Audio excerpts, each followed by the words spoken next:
19 ఏళ్ల సుదీర్ఘ పోరాటం. బి ఫార్మసీ విద్యార్థిని ఆయిషా మీరా హత్య కేసులో ఇవాళ తెనాలి చించుపేట కబ్రస్థాన్లో తుది అంత్యక్రియలు జరగబోతున్నాయి. నేడు విజయవాడలోని సిబిఐ కోర్టుకు ఆయిషా మీరా తల్లిదండ్రులు రాబోతున్నారు. విజయవాడకు బయలుదేరారు. వారి తల్లిదండ్రులు ఇప్పటికే సిబిఐ కోర్టులో పంచనామా తరువాత ఆయిషా శరీర భాగాలను తల్లిదండ్రులకు అప్పగిస్తారు. ఈ రోజు మధ్యాహ్నం దాదాపు 1 గంట ప్రాంతంలో అంతిమ సంస్కారాలు నిర్వహించడానికి ఏర్పాట్లు చేశారు. ఎలాంటి అవాంఛనీయ ఘటనలు జరగకుండా ఇప్పటికే పోలీసులు భారీ బందోబస్తుని ఏర్పాటు చేశారు. సిబిఐ అధికారులు కూడా గుంటూరు ఎస్పీని కోరారు. దాదాపు 19 ఏళ్ల పాటు న్యాయ పోరాటం చేస్తున్నారు ఆయిషా తల్లిదండ్రులు. వారికి మద్దతుగా న్యాయవాదులు, విద్యార్థులు, మహిళా సంఘాలు చెలో తెనాలి కార్యక్రమానికి పిలుపునిచ్చిన నేపథ్యంలో భారీగా పోలీసులు మోహరించున్నారు.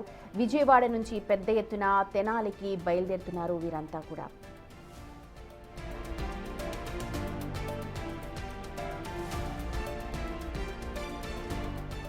మరిన్ని అప్డేట్స్ మా ప్రతినిధి మణికుమార్ అందిస్తారు.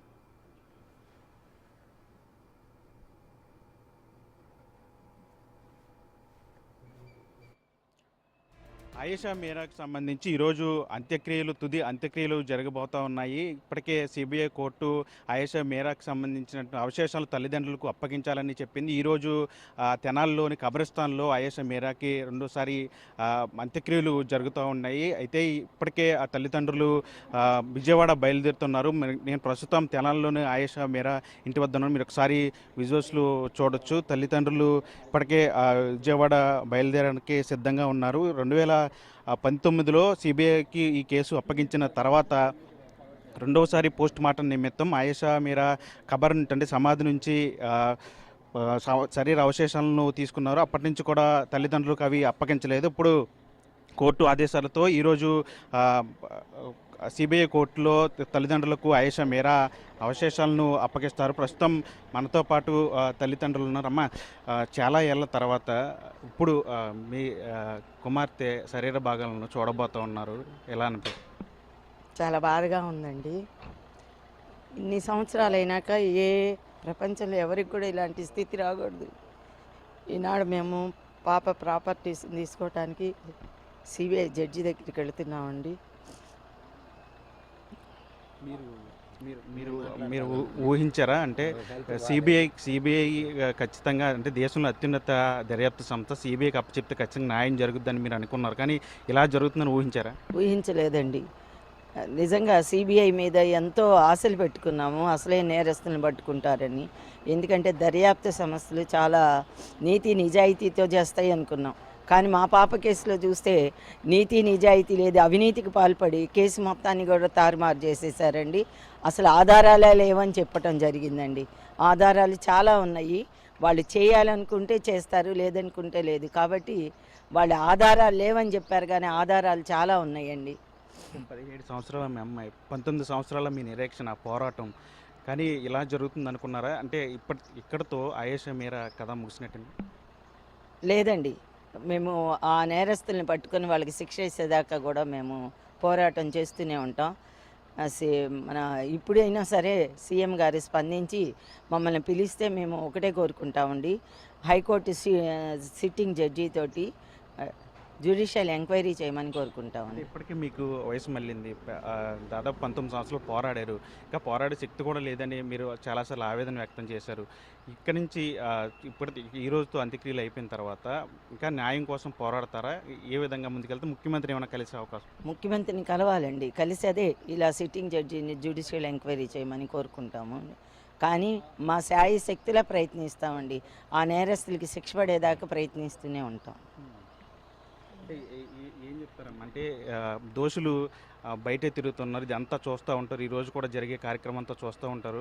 ఇప్పటి వరకు మీరు వాళ్ళ నేరుగా ఏమీ మాట్లాడలేదు, మీ బాధపడుతుంది తప్ప మాట్లాడిన పరిస్థితి లేదు. ఇప్పుడు బిగ్ టీవీ ద్వారా వాళ్ళకి ఏం చెప్పాలనుకుంటున్నారు?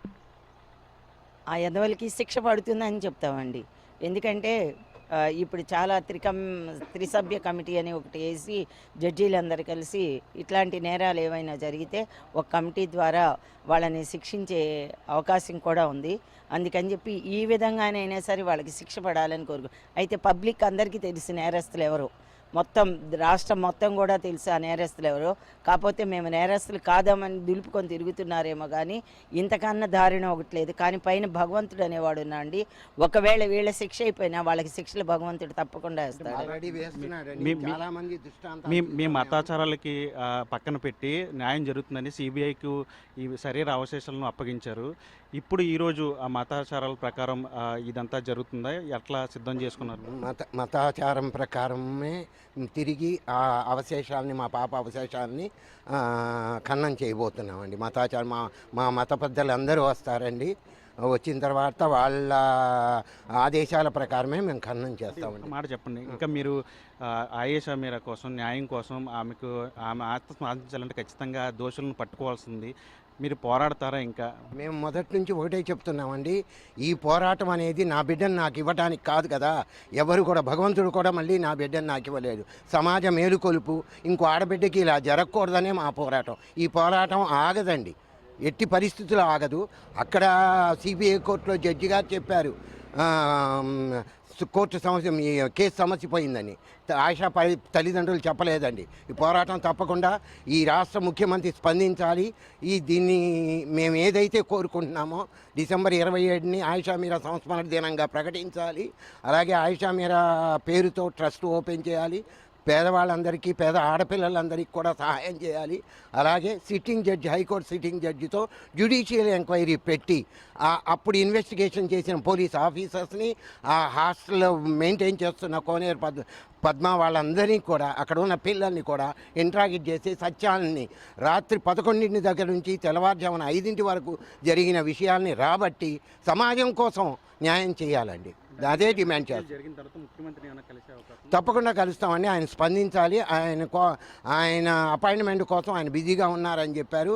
Even women's commission Rayapati Sailaja గారిని కూడా కలిసి మెమరాండం ఇచ్చాము.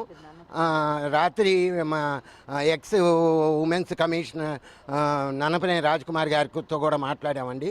తప్పకుండా వెళ్దాము, బాబు గారిని కలుద్దాము అని చెప్పారండి. అక్కడ కలిసి మాట్లాడతాం తప్పకుండా. Thank you.